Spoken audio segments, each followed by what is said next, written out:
get psychologically adjusted to the fact.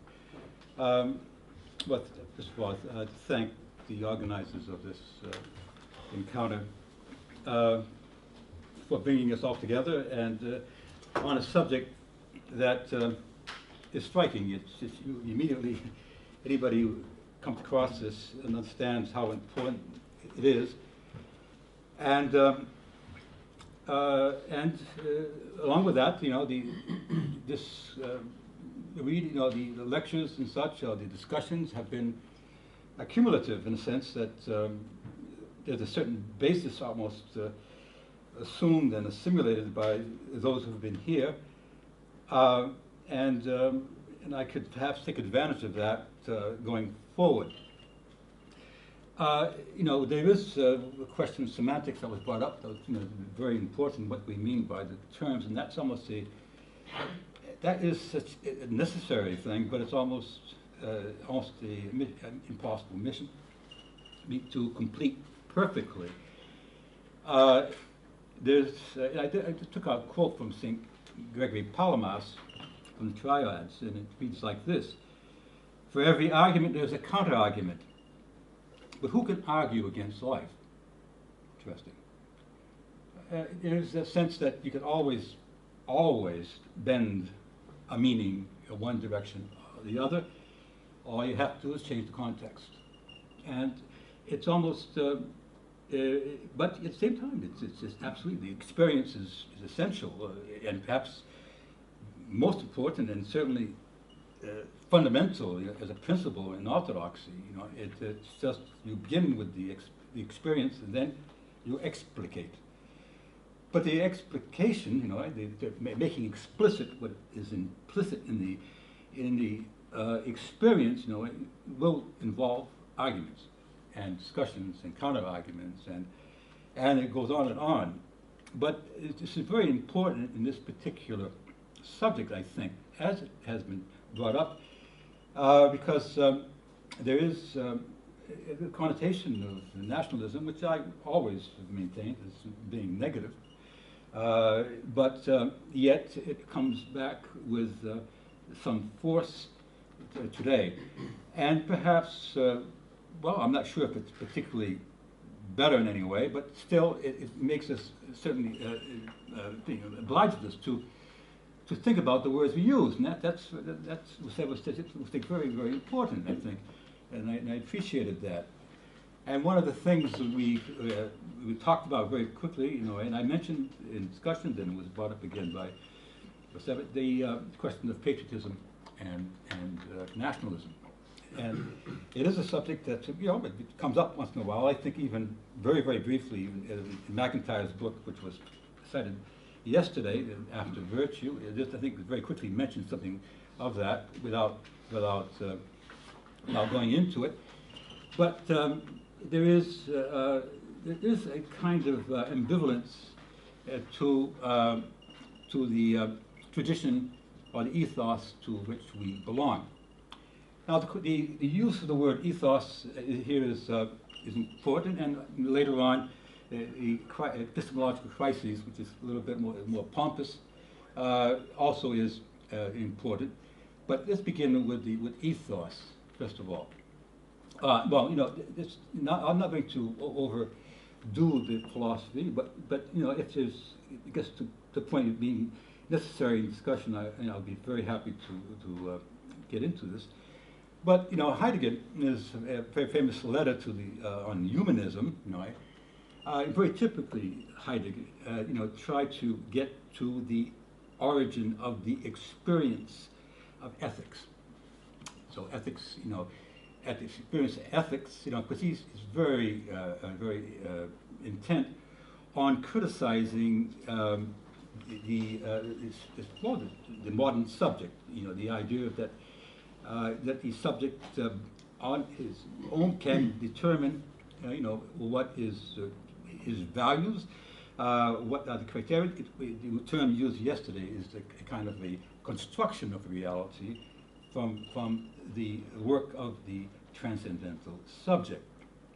And all of that for him has to be overcome. And his ontological question really is that, well, the question of being was forgotten. But the whole game, really, of Heidegger is to go back, not to eliminate the word, ethics in this case, but to go back to its origin. And this, for him, would be ethos. And how he defines this is typically his as well, is how we dwell in the world. And that is, of course, very interesting, because it's not just at face value telling us exactly the terms in how we dwell, but we do dwell in the world, and in a sense we feel our experiences, and we have inclined in one way or the other to interpret these experiences. And in this regard, we can understand the ambivalence that was involved in both nationalism and in comparison or in conjunction with patriotism, because there are two ways of dwelling in this world and dwelling in society that have these double edge, and perhaps it's more or less an image of the human heart as well.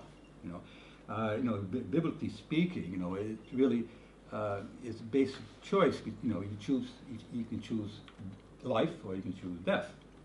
You have a choice, and it's very biblical. My goodness, right from the beginning, there's a covenant. You can go along with the covenant and live. You can avoid the covenant, and you will die. So there is a sense. It's not only a dialectics, but it's a question of a commitment, one way or the other. And although these are cliches in a way, still cliches have a terrible habit of being mostly true. And so here we go. It's working on the cliche, but making something out of it. I hope. In terms of patriotism,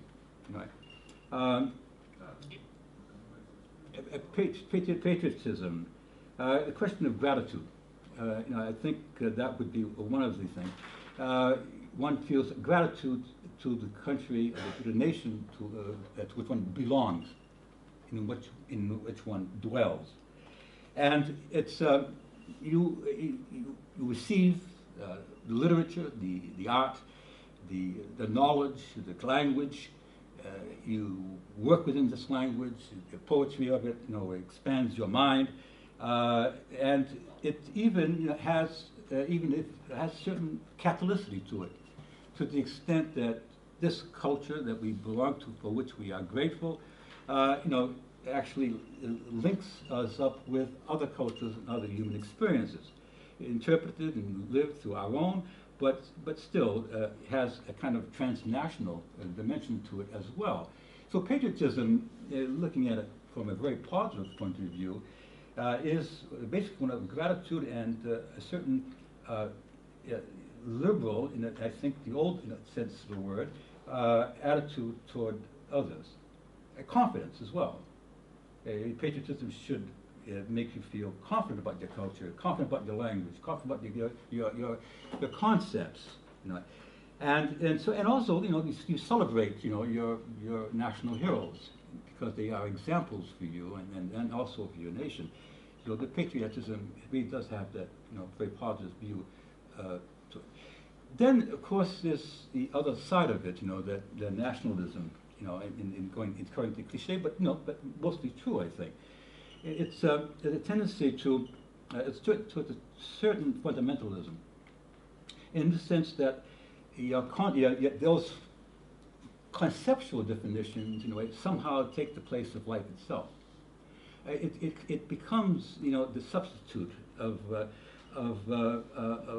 what of risk and openness, and there is a kind of, it can be at least, a kind of defensive arrogance, refusal of challenge, and perhaps the place of passions and rivalry, and that's very often it's defensive, and it is often a case of being, based on fear of being challenged, and unsure perhaps of your initial dwelling place in this particular nation, in this particular tradition. Now, as I said, these are things that perhaps active in all of us some way or another. I mean, it's not just to say that well, I'm all this, I'm all of that. I can be closed, and I can be arrogant, I can be proud, and I hope that I can be otherwise as well. But there is a question of working this out, and I think in terms of belonging to a nation, having a nationality, belonging to a culture that is either capable of challenge and capable of being extended, or closed and defensive and dangerous eventually as well. So there is a kind of ambivalence in ethos that I'd like to work out, using especially, and also, once again, Alistair McIntyre, precisely on this point. Now, McIntyre is as was mentioned yesterday, is a very interesting figure, and I think worth just mentioning in terms of his basic position. He became a Roman Catholic. He began as a Calvinist, a Bathian quiet Calvinist. He left and went off into from Scotland to England, to the United States, and that's where he made his living. But the idea is that he was always extremely critical of modernity in general, the so-called Enlightenment project, and with this he worked out, and he actually caused a small revolution, I think, in contemporary philosophy, because he brought back the idea of virtue, which had been practically, erased from our vocabulary, in favor of values.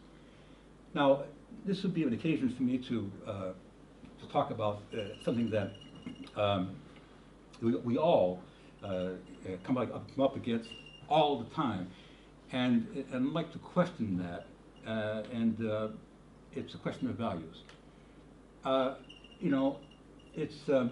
It's French values, it's British values, it's European values. It's what are we talking about exactly? Values. No, it's clear. For McIntyre, it's clear, and I think it should be for us, that this is a modern vocabulary. It's Kantian. And Kant makes a very slight distinction, a very important distinction that has a long inheritance, longevity into our times. That somehow we have values and facts, and facts are what we have to empirically deal with, and then the values are what we cherish, and these are somehow how should I say, separate from facts. So we have this kind of thing that that kind of floats in the air, and there's no, let's say no ontology here. There's no real base, organic base to this. See, and this is a tremendous problem. And one of the things that was, in yesterday's session, the morning session, Professor Goran, I think is his name. He discussing this change that's very important in medieval times, in which there is this switch, and Charles Taylor gets this very well, not only in the secular age, but also in the sources of the self, maybe particularly there. Now that there is this kind of rebellion against asceticism and also metaphysics, as if metaphysics and asceticism were contrary to human nature. So, one of the effects of the Protestant Reformation really was to say, well, scholasticism is simply aberration. It's not biblical, and so let's recalibrate Christianity for social living, to develop a polite society.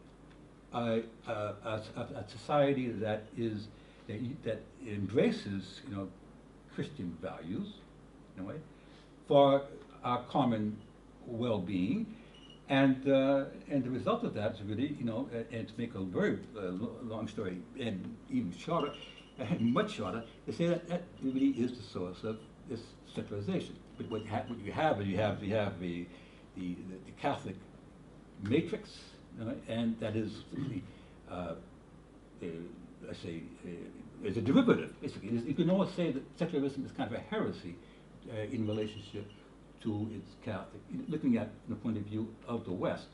And I think that it would be only even more accentuated if you look at it from the point of view of orthodoxy. Where in orthodoxy there is never a break between ordinary life, ordinary social life, and ontology, or the ontology of the good, very Platonic, but absorbed in the Catholic tradition, both East and West. And I think that this is one of the key points. So so Taylor actually discovers this, and he can't resolve it because he has to eventually try to negotiate between the two. He comes to the conclusion that they will never be totally aligned, which is extraordinary. But what happens though? And I think if I get Bill's thesis right, a few things that he mentioned about it, this if you take the question of good out of your ethics, right, and your ethos, right, then your ethics becomes procedural. You create a method for it. Eventually it becomes deontological. It becomes a place where rights. What would be the criteria? Where do you stop? It becomes a word. You say that I have the right, but where's the good? Doesn't matter. I claim the right. And so that this break, is really crucial in our Western society. And it did not happen with such vehemence, certainly in the East. And Taylor recognizes that. In the secular age, it's there. It's very clear that he recognizes something different happened in the East, but he just simply decides, I'll begin in 1500 and tell the story of the secular age from that point on. But he does recognize that certain things like theoses, like the Church Fathers, just simply, the Greek Church Fathers, simply marginalized, and certainly in favor of Augustine, a certain Augustine. When Augustine is ambivalent, he's the hero of both the Protestants and the Catholics in the West, and not especially a hero for the Orthodox, appreciated by many, but not particularly venerated. Well, sometimes he's blessed, sometimes he's the saint, but that's not always the case. But but this is rather important in that, so that we have, this question of an ambivalence, a break in what we consider the good, the break within a certain commitment to, you could say, life. A life that precedes us, a life that is given to us. And one of the things that came up yesterday in the discussion around secularism or the nations and values is, of course, the emphasis on self-creation. Well, many of you are learned in this, and I don't want to bother you too much with it, but certainly Nietzsche gets it right there. It's about will. He understood. He understood also that the grandfather of German thought was as he's been quoting from the Antichrist, right, was a Protestant pastor, Luther, of course. Luther is tremendously important in modern philosophy. Tremendously important, right? Because he's important in Kant. He's important in Kierkegaard. Well, poor Kierkegaard, he can be saved, but he's important. He's important on all the idealism that came after. He's important for philosophy of science as well. He's important, but the key, one of the keys is the continuation of nominalism that Luther inherited from Occam and the times and unsupported, but then the great anathema given to anything philosophical to be mixed with scripture, well, sola scriptura, as you know. So, but anyway, this is I think one of the crucial aspects of it, you know, and it has to do with virtue as well. Now, in contrary to value, which you know, following Kant is a mental construct. We can become habits. I mean, listen, all we have to look around. You know, I mean, listen, the Champions League and its anthems, the European Union and its the Ode to Joy. I mean, it's all about a construct, and it works. You know, mostly. I mean, it works to a certain degree. There's no ontology there. Not at all. And so this is, but we live in that. See, there is that kind of fiction that we embrace. Yeah, and here we go. You know? So anyway, this is and that's also a question of how we take these things as well. I mean, it's not being trying to be Manichaean about this whole thing. You take it as something creative, humanly speaking, and it's all very good, but it's not a value in itself. It's not a reality in itself. It's only reality to the extent that we give it a reality, and we give it because we have the potential to give it, and that potential has been given to us. That's the key. You know, with the I think, you know, I can, and the potential of the I can really is the potential that life gives us to begin with, and that life we did not create. It was given to us. So this, I think, is the heritage of classic times, and that implicitly McIntyre recreates and rediscovers. You know, yesterday it's also several talk about you know, people who Americans have a tendency to change one thing to the other, and they don't mind. I can say that about myself to begin with, but certainly McIntyre had the same habit of changing, and it's and I myself it's I've been around 3 blocks, and ended up here, and I'm going to stay at this particular block. But anyway, I've been around 3 blocks, and you know, Catholic, Anglican, and Orthodox. So, but here I am, and this is where I'm going to stay. So anyway, this is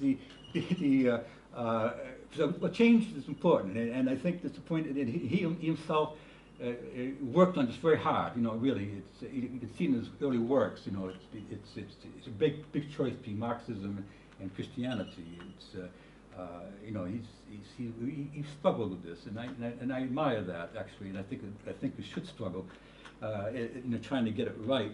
And but he did embracing first of all, I mean, you slowly but surely, Augustine, yeah, and then Aristotle, and especially the notion of practical intelligence, you know, as a virtue, working on your virtues, and virtue here, well, in the tradition, and certainly for Plato and Aristotle, and for certainly, you know, all the church fathers, etc. I mean, and is the whole tradition really. Virtue is a power that we have potentially, that we either realize or not. It's not in itself a value. You may even produce values, you know, because you have the power to do it, and the power relies on your practicing it, you know. So we have. So this is where we get into you know, another dimension of ethos, maybe, and perhaps the question of nationhood, and how this relates to history and also tradition. And because one of the also interesting things already in Heidegger begins to happen. We're talking about the West now. I mean, you know, Holy Tradition in the East was always the given. There is this sense of handing down, délivrer. It's something that, you know, that Heidegger always was talking about. Gadamer, or Gadamer, you know, takes it up better, I think, in a more consistent way, understanding that there is a constant dialogue, as we read history and read the horizons, our present horizon is a fusion with what was given from the past, always. And so that rationality itself, is time embedded. It's or if you wish, it's tradition embedded. It is not an entity of itself. It is in many, well, it is. In some way, it happens within a certain tradition. And we could say, and this is also a part of the McIntyre's argument, and taken as quite normal by many now, that even the Enlightenment project, which was at first a kind of rejection of tradition, becomes a tradition. It becomes a tradition, and it actually becomes, with its gradual, this complexity, as we shall see, as it itself encounters its own epistemological crises, makes very, very dramatic adjustments, to Romanticism, to anti-humanism, etc. And so there is always the sense, but it is a sense of autonomy.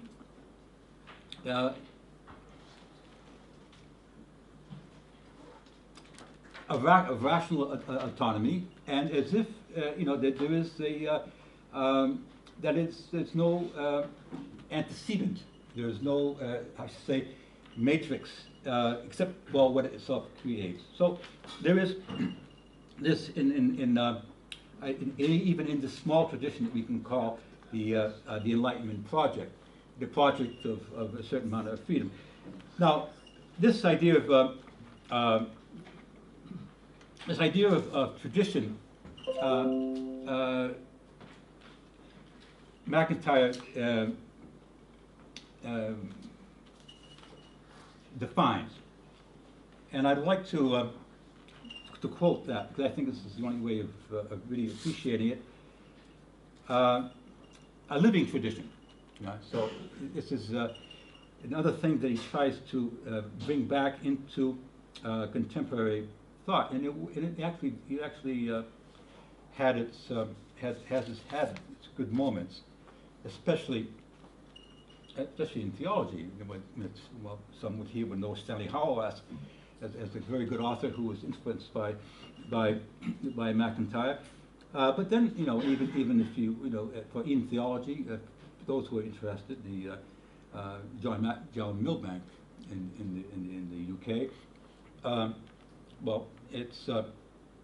It becomes quite normative in McIntyre's, and also the idea too. This is becoming Catholic. McIntyre sought as a very important precursor in Cardinal Newman, and of course the idea of the development of Christian doctrine is the idea of the doctrine develops over time is part of the notion of tradition that McIntyre seeks to take advantage of and offer his own philosophical dimension.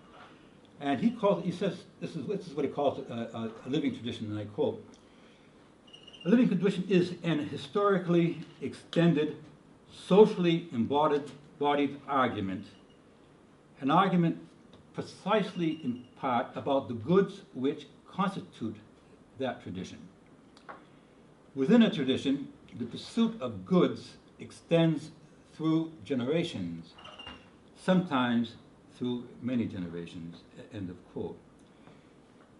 A tradition, then, is a very long argument. And it involves the capacity, as we, as individuals, understand, to answer other arguments. Arguments are to be won. And when we seek to win an argument, we make all the adjustments possible to give an answer to the argument that challenges us, and to place it into our sphere principles, axioms, or something like that. Now, this is very interesting because the strength of this long argument will be what I call the matrix of the argument. And what this is made of, basically, are the formative texts or the myth of a given culture. The formative texts. And it's that contain a kind of the core thesis of the argument. There may be subsidiary theses that might be changed, but it's the strength of the core thesis. It's like Cartus. You can look at it from that point of view. Those who like epistemology.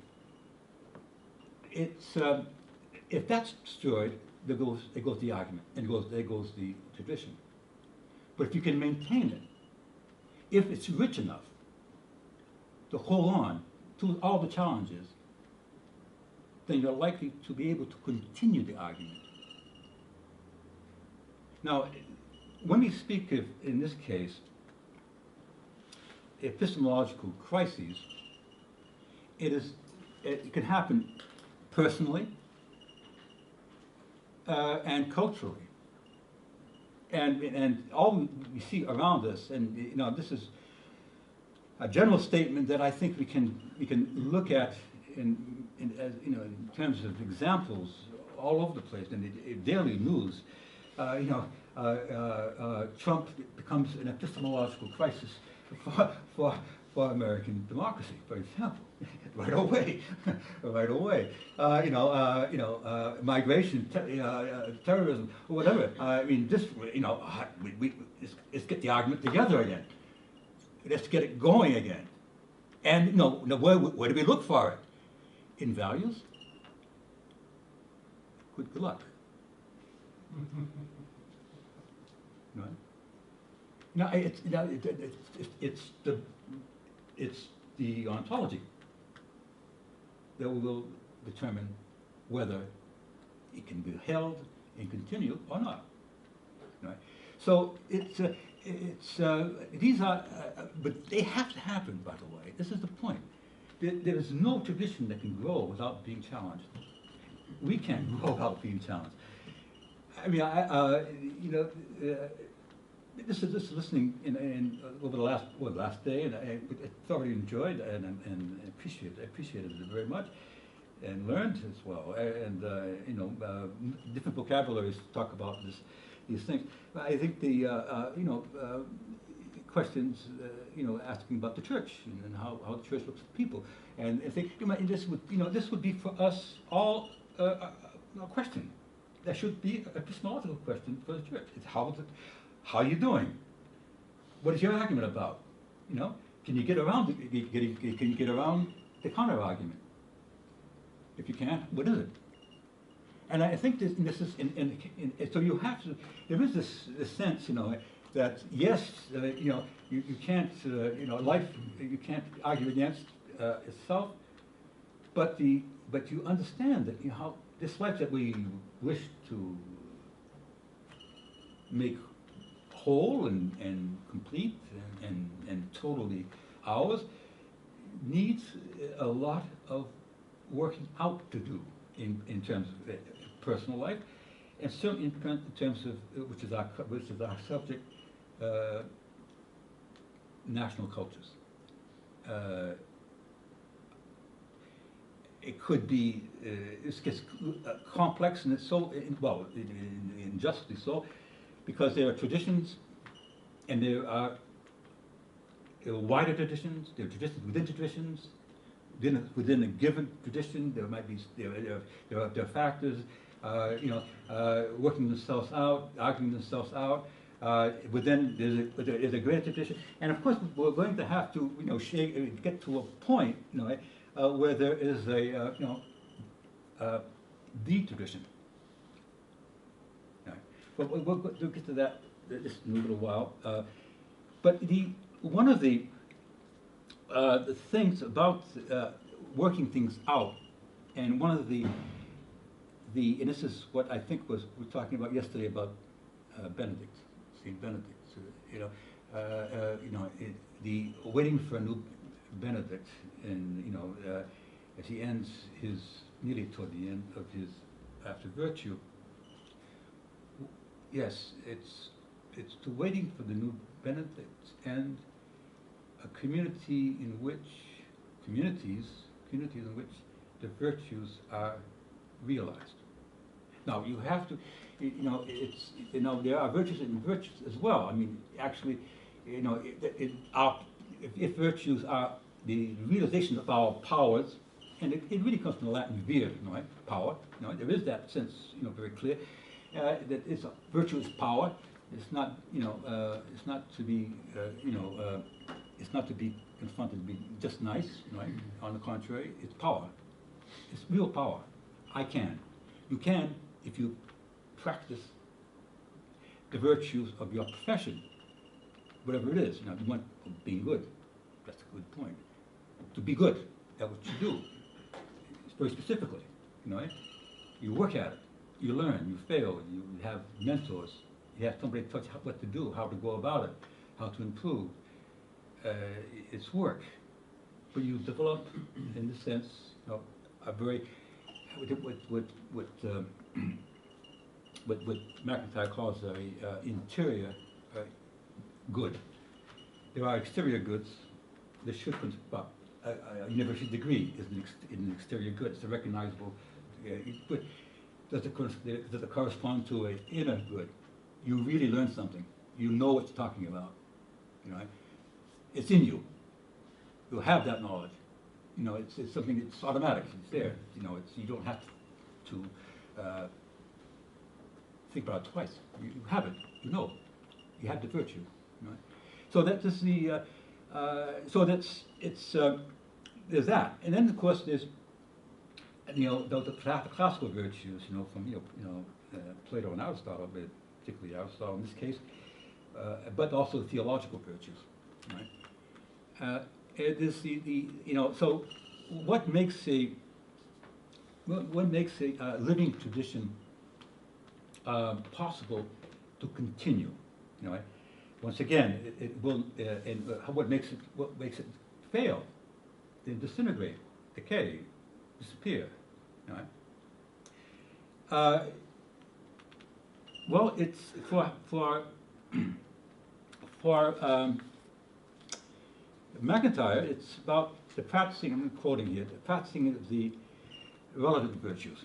All right, we know that these specific virtues of being good at your job, you have to learn. You learn, being good technically, and that gives you a power, obviously, But then how do you but when you look beyond, you say, well, how about what is good for other people as well? You are good, they're good, our good, right? And what are those virtues? Of course, then we get to the great virtues, of course, of justice and prudence and courage, truthfulness, saying the truth. Now, this is something. Now, the lack of those virtues, and even about your own culture, and this is one of the things that was brought up, I think, yesterday. The lack of it is fatal. Now, well, the Portuguese have to live up to the slavery commerce that they conducted, in modern age.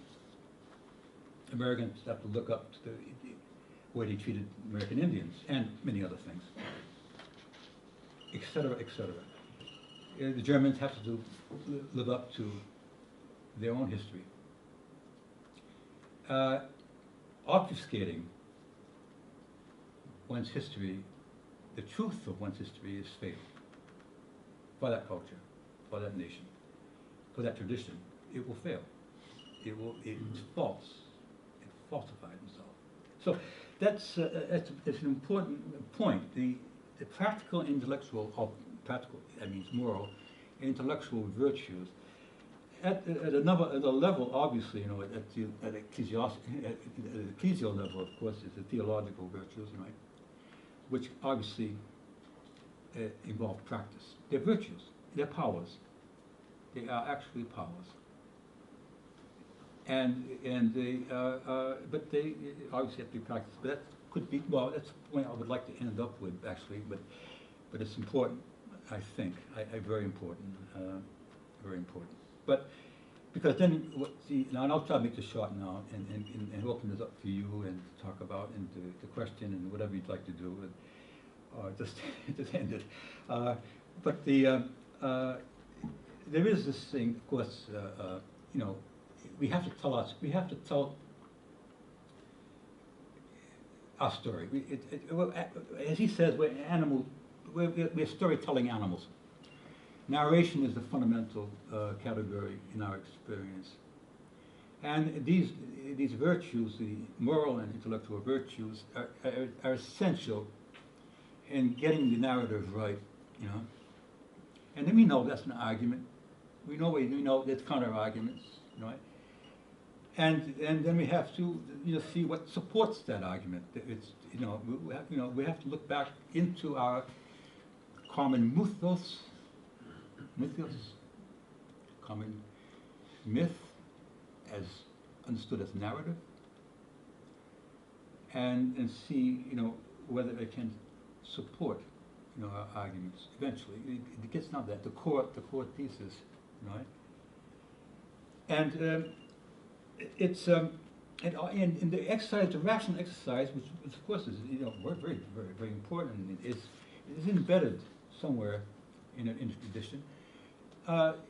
This is not anything, as you know, I mean, many here know, it's not nothing new. A lot of contemporary epistemology supposes that to be the case, whether it's Kuhn or whatever, anybody else like that. It's just, and the idea of the epistemological crisis really comes from Kuhn, in McIntyre's case. But the important thing is to realize that this tradition involves rationality, and it involves the challenges, and it involves all of these things. And I'll quote this as, you know, as almost getting to the end of what I'm trying to say and completing all of this. Here's something from his text called Epistemological Crisis, Dramatic Narrative, and the Philosophy of Science. This is a quote. Conflict arises, of course, he says, not only within but between traditions, and such a conflict tests the resources of each contending tradition. It is yet another mark of a degenerate tradition that it has contrived a set of epistemological defenses which enable it to avoid being put into question by rival traditions. He's right. That's fatal. And it's fatal, it'd be fatal also for orthodoxy and Philitism and all of this as well. Orthodoxism, as sometimes said. So, and so making a progress really in any sense of the word is being able to answer, you know, the rival traditions with something that is more comprehensive, and you know, with as appeal, and sometimes it's mentioned here, is that in a sense, you know, the tradition whose matrix really promotes slowly a sense of commonality is the one that will likely win in the end. And in that regard, of course, you know, in a sense, if you wish, it's the Catholicity that is inherent in a myth tradition that will give it its strength to absorb, transform the counter-arguments into its own. In terms of the Catholicity I've just mentioned, and this could be polemical, but you know, it's probably not for this particular seminar. I remember Schmerman is very clever, very perceptive in so many things. And in in a journal, he says, well, comparing, Orthodox Catholicity and Roman Catholic Catholicity, he says, well, the Orthodox begin with experience. We get it all. It's all given to us, and then we have to figure it out. And we spend a lifetime, centuries, figuring it out. But it's all given. For Catholics, Roman Catholics, the Catholic tradition, the Roman Catholic tradition, let's say, it's about argument. You argue, your conclusion is the truth. You get to the conclusions, and that's perhaps, it's a Schmerman speaking. I think he's probably right. I mean, yes, I think I think he's right on that particular point. But however you get there, in a way, it's the Catholicity that counts, and it's the commonality that is affirmed gradually that makes communion possible, and the will to communion.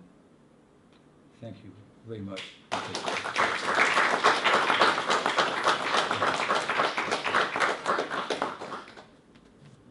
Okay, the floor is open, please, John. Manuel, thank you for a wonderful presentation that was such a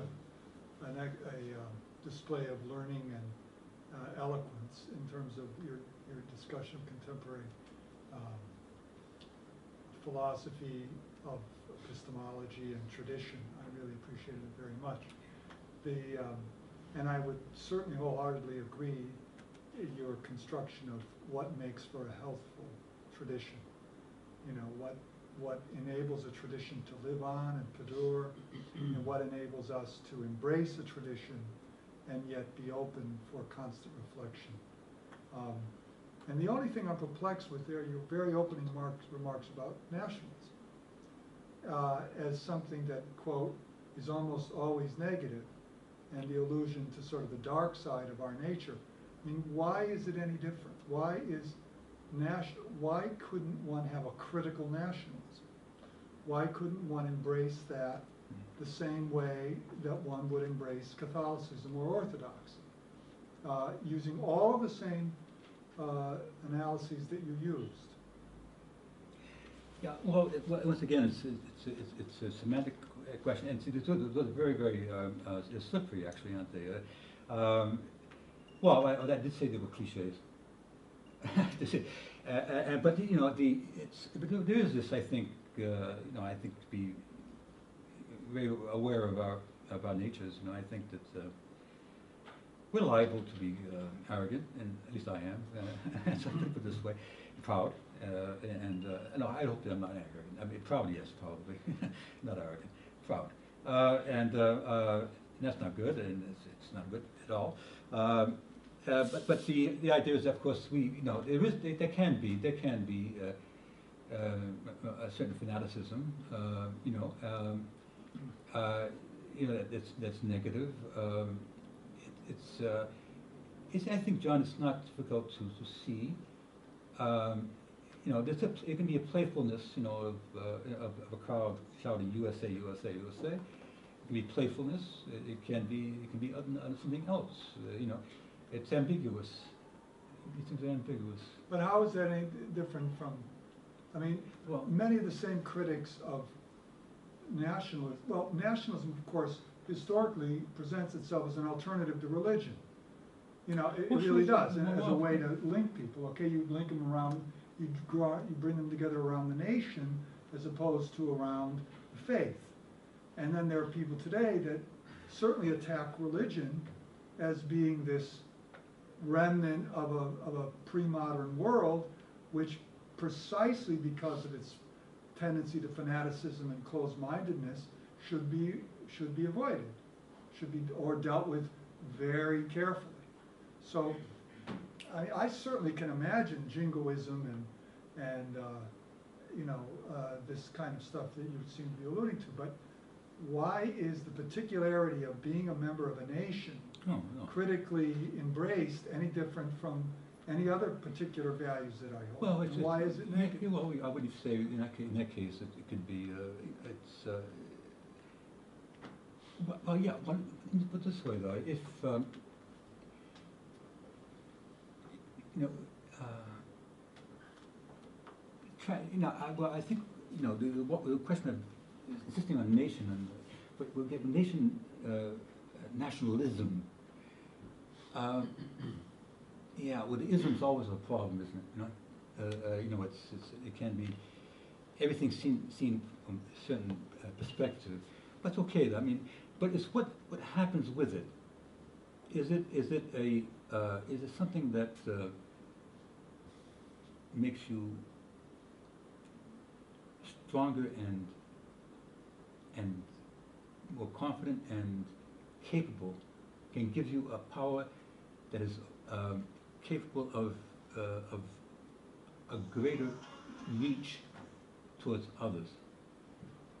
And I think that would be one of the criteria. But I think it's well, it's yes. I mean, it's whether it makes you closed or open, and in a sense, capable of incapable, and things like the nationalism or any kind of things that produces anger or something like that, which obviously is. But then it is obviously a sense of protecting one's own, and there would be other reactions that are to be self-sacrificing, it's difficult to work around a word and say, because it's semantics, it's something out there. You always need a context to give it some kind of flavor and sense, and then you can even discuss the context. I mean, it gets to be rather, a bad infinity, as Hegel would call it. Where to stop. Hegel would stop with the idea, but still, you have to have that idea to bring it all together at the end. Yeah. No, John, I think it's. How it's lived. A lot of things are about that, even sports, things that people enjoy, the arts. Sports can be certainly appreciated for the art that it is, and for the genius of the absolute, the amazing qualities of human beings to do certain things. It's amazing. It's wonderful, and it's all to the good. It's all to the good,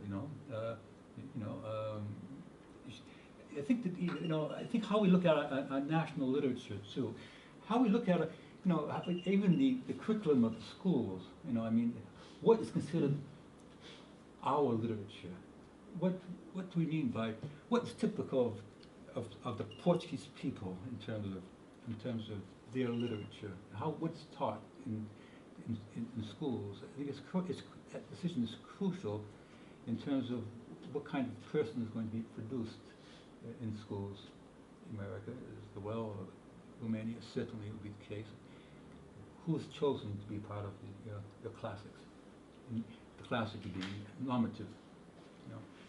So I mean, it's I just don't. I think I think if I understand about your own position.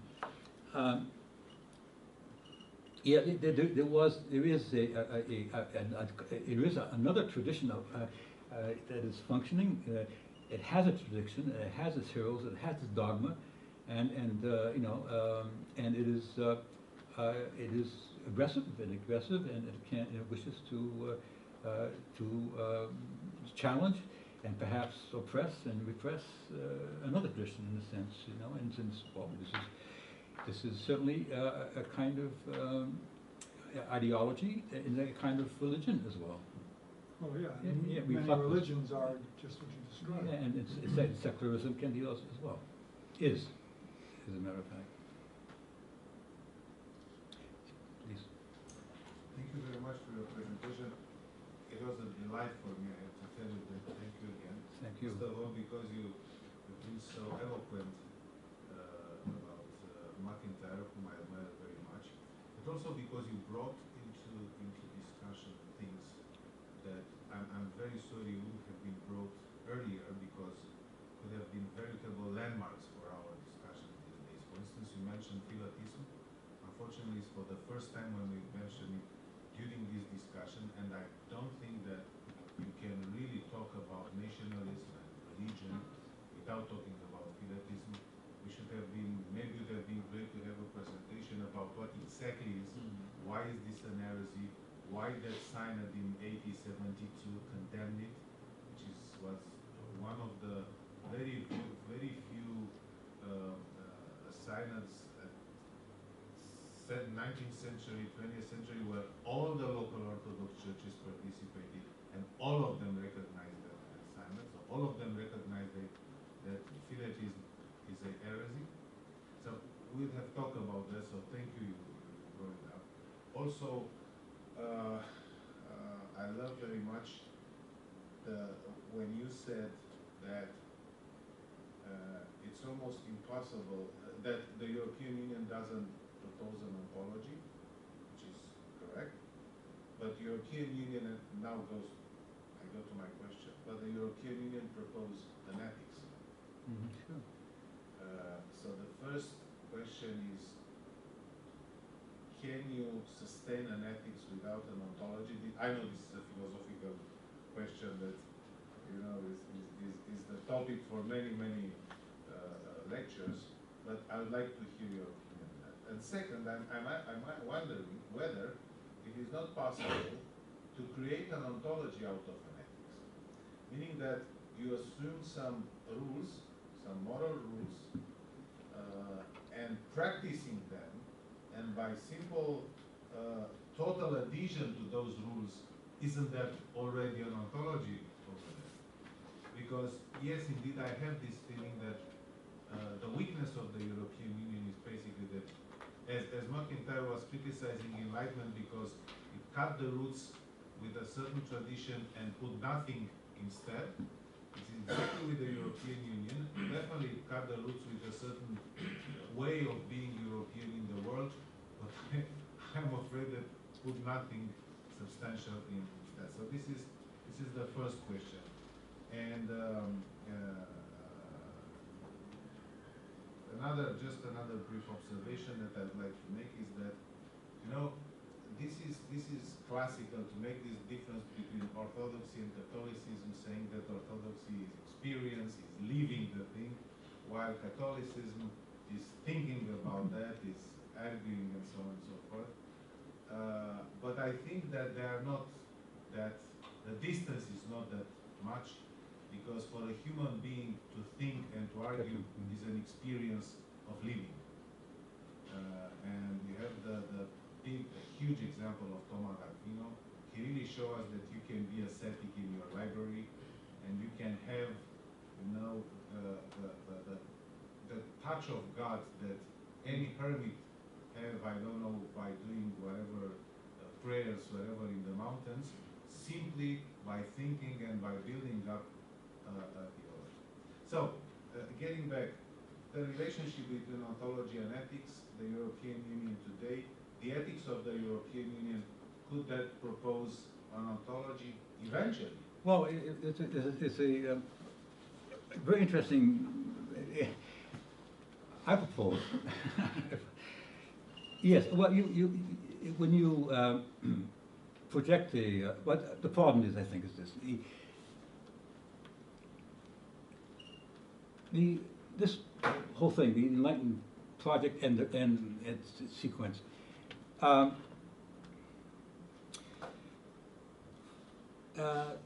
Has a concept of what is good for itself, and what is good for itself is so-called freedom,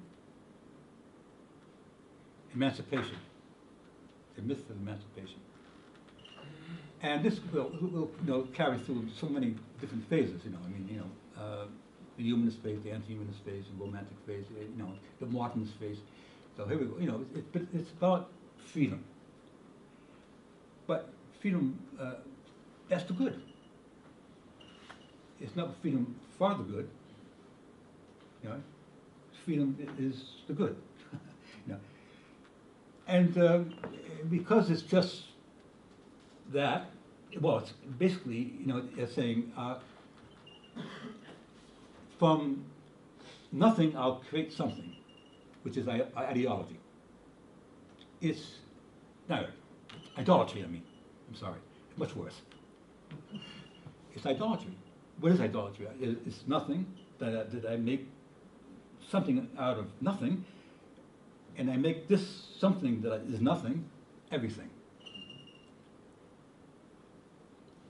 It's what I make, and so what can it give me at the end? Yeah, it can give you rules, and it gives you, you know, and certainly professions need deontologies, and you need rules. But, you know, you get to the point, though, that because you don't have the virtues, you'll be having rules all the time. You'll be decreeing constantly what you can't and can't do. And you have to be always, this is, I think, the academic life has become this as well. I mean, you can't expect that a person will be virtuous. You know, because he possesses the virtues of kindness and charity, and you know, you have to suppose that it's the rules that would control, because it's a consequence of a lack of the ontology of the good, of some sort. You know, we can try to discover what this is. And I think this is the big drama. You know,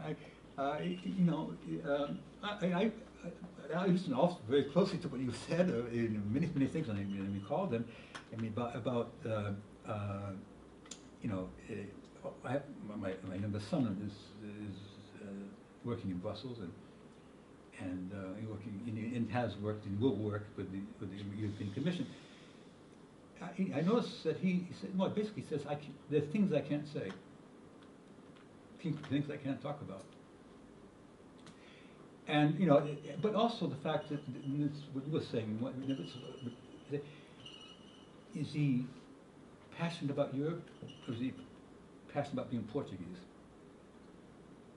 He's Portuguese, who works, formally speaking, for an entity called the European Commission. He'll do his job, trade and fiscal law, you know, he'll do his job. Will he die for Europe? I hope not. No. I mean, he can be a martyr for other things, but not for that God. I mean, you know, God help us. God help him. Not for that. No, but you know, yeah. But I really don't think it's going to work. I think it work. It can function as a kind of machine. It's effective. And you know, and I sympathize with so much that you said. I'm glad I'm part of Europe itself. I mean, it kind of gives me some room. I can work in. It's nice. But then you realize it's you know, it's pretty heavy stuff when you get down to the ontology of it, or the lack of it. You know, and so it's like it's a kind of fiction. Right? And you know, while you were talking now, I realized that getting back to this very, very illuminating differentiation that McIntyre makes between virtues and values, and getting back to the virtues. You know, we are talking about European Union as a community of values. Sure. I never heard somebody talk about European Union as a community of virtues. Never. So we rather prefer community of values, thinking that this is the maximum, or the most noble thing that one can achieve in his life is to be part of a community of values, which is not. No. Thank you very much. Thank you. One more question, because Tony is online. He's waiting for entering. So one more question. No. Okay. Thank you.